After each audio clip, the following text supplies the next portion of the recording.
میں خود نمائی میں جائے بغیر چند مثالیں آپ کے سامنے پیش کرنا چاہتا ہوں۔ میاں محمد نواز شریف نے یہ کبھی دعویٰ نہیں کیا تھا کہ میں 20 گھنٹے کے اندھیرے ختم کر دوں گا۔ انہوں نے یہ کہا تھا کہ میں پوری کوشش کروں گا کہ اپنے 5 سالہ دور میں اس کو ختم کرنے کے لیے حتی المقدور اپنی ٹیم کے ساتھ وہ کام کریں گے۔ اس دور میں جو ہمالیہ نما جو مشکلات اور رکاوٹیں پیش آئیں وہ آپ کے سامنے ہیں، میں اس کی تفصیل میں نہیں جانا چاہتا۔ مثال کے طور پر 14 اگست 2014 کو لانگ مارچ شروع ہوا اسلام آباد کے لیے۔ کبھی دیکھتی آنکھ نے اس طرح کا دل خراش منظر پہلے کبھی نہیں دیکھا تھا کہ وہ دن جو پوری قوم تمام اپنے ذاتی گروہی اختلافات کے باوجود من حیث القوم مناتی ہے، سیلیبریٹ کرتی ہے، اس دن ایک نئی منتخب عوام کے ووٹوں سے حکومت کے خلاف لانگ مارچ،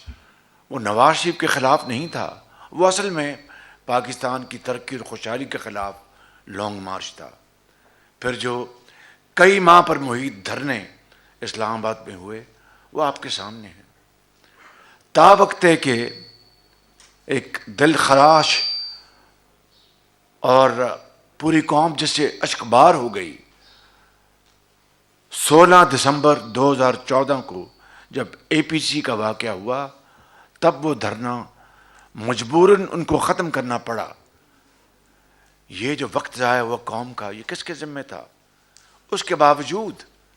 یہ اللہ تعالیٰ کو اس طرح منظور تھا کہ نواز شریف کے قسمت میں یہ لکھا تھا کہ ان کے دور میں، اور یہ بات حقیقت ہے کہ اپریل 2015 سے اس مد میں کوئی کام ممکن ہی نہیں تھا کہ جب ہر طرف دھرنوں کی صدائیں ہوں اور میلے کچیلے کپڑے رکھے گئے ہوں اور پارلیمنٹ کو آگ لگانے کی صدائیں آپ دیکھ رہے ہوں اور جلا دو اور گھراؤ کر لو کی نعرے لگ رہے ہوں، وہاں پر ترقی کا دور دور تک وہاں پر سائے بھی نہیں پڑ سکتا۔ لیکن اس کے باوجود آپ نے دیکھا کہ جولائی یا مئی 2018 تک صرف 3 سال میں، 3.5 سال میں 11,000 میگا واٹ بجلی کے منصوبے لگائے گئے، جو کہ دنیا کی تاریخ کا ریکارڈ ہے۔ پھر آپ دیکھ لیں کہ کراچی کی گرین لائن پبلک ٹرانسپورٹ وہ مچور کا حصہ تو نہیں تھا، نواز شریف نے اس کو بطور تحفہ سندھ کے عوام کو اور کراچی کے عوام کو دیا۔ بس میں اور کوئی مثال نہیں دوں گا، کہنا یہ چاہتا ہوں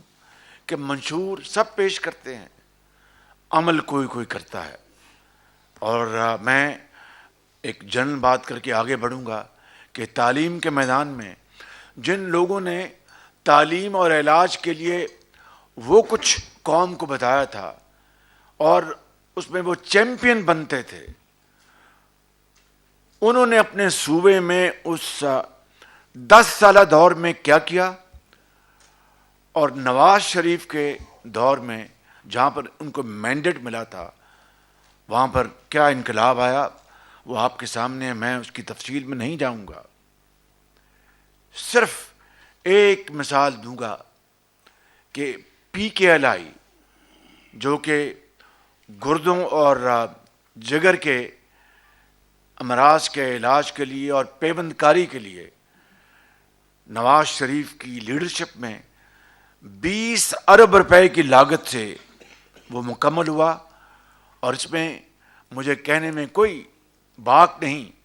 کہ دنیا کے کسی بھی اعلیٰ ترین اسپتال کا آپ اس سے مقابلہ کر سکتے ہیں۔ خود تو کے پی میں برباد کر دیا، ہسپتالوں کو بھی، تعلیم کو بھی، ڈینگی آئی تو پہاڑوں میں چڑھ گئے. مگر جہاں پر ایک بہترین کام ہوا تھا خدمت خلق کے لیے، وہ یعنی بدترین قسم کی آپ سبھی لیے حسد میں اس کی آگ میں جلے اور پی کے لائی کو بھی برباد کر دیا. یہ بات روز روشنی کی طرح عیاں ہے کہ پاکستان کے وہ طبقے، یتیم غریب، چاہے وہ مہران کی وادیوں سے ہو، پنجاب کے میدانوں سے ہو، کے پی سے ہو، بلوچستان سے، جب ایسے امراض میں وہ ملوث ہوتے تھے تو ان کو چین جانا پڑتا تھا، ہندوستان جانا پڑتا تھا. میں خود پنجاب میں ہم نے اربوں روپے دیے ان غریب ترین بچوں کے علاج کے لیے، وہ بنایا گیا، برداشت نہ ہوا. تو میں آج یہاں پر بات ختم کرنے سے پہلے یہ کہوں گا کہ نواز شریف اس شخص کا نام ہے جس نے جو وعدہ کیا اس کے اوپر عمل کرنے کے لیے سر توڑ کوشش کی اور دن رات ایک کیا، اور دعوے کم کیے اور کام زیادہ کیا. اور یہ بات میں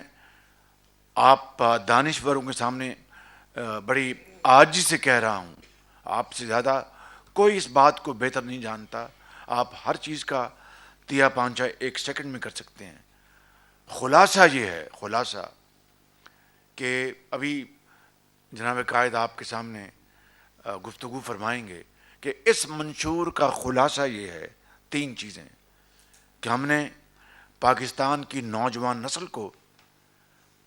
ماضی کی طرح، یہ کوئی ایسی بات نہیں کہ ہم سہانا خواب دکھا رہے ہیں، ماضی میں نواز شریف نے کر کے دکھایا ہے کہ ماضی کی طرح اور اب پہلے سے بہت آگے بڑھ کر نوجوان نسل کی، ان کی تعلیم، ان کی تربیت کے حوالے سے جدید ترین ہتھیار ہم لے کے آئیں گے، جو آج پوری دنیا میں جس نے اپنا لوہا منوایا ہے، چاہے وہ آئی ٹی ہے، چاہے وہ اسکل ڈیولپمنٹ ہے، چاہے وہ ووکیشنل ٹریننگ ہے، اور اس کے ساتھ جڑا ہوا معاملہ کہ جاب اپرچونٹیز آٹومیٹکلی ان بچوں اور بچیوں کو ملیں، چاہے وہ دیہات میں ہیں، چاہے وہ قصبوں میں ہیں، شہروں میں ہیں، اور اسمال میڈیم انٹرپرائزز لون ان کو ملیں. اور جن کو اگر اللہ نے موقع دیا میاں محمد نواز شریف کو، تو اس بات کا بندوبست کریں گے بینکوں کے ذریعے کہ اتنی فیصدی قرضوں کی